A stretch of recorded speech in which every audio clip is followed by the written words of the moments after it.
अस्सलाम वालेकुम रहमतुल्लाहि व बरकातुहू जी। होटल से आप बहुत एक एक्सपेंसिव लेके पीते हैं ब्लू लगून ड्रिंक। आज हम आपको वो बनाना सिखा रहे हैं। अगर आपको इसकी रेसिपी चाहिए तो आप अनीम्स किचन पे जाएं। सबसे पहले हम नीचे डालेंगे जी अपना जो हमने ब्लू लगून तैयार किया है। फिर इसके ऊपर हम डालेंगे आइस क्यूब्स। अब हम डालेंगे इसमें आइस क्यूब्स।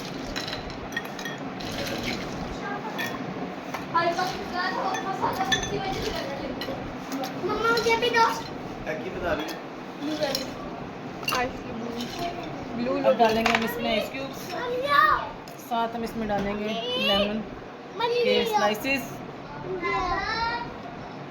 इसके बाद हम इसमें कोल्ड ड्रिंक पोर करेंगे और इसको हम सर्व करेंगे स्ट्रॉस लगा के। हम डालेंगे इसमें कोल्ड ड्रिंक।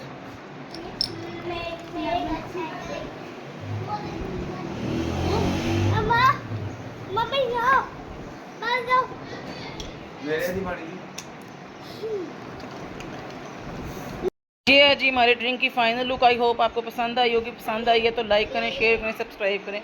अस्सलाम वालेकुम रहमतुल्लाहि व बरकातुहू।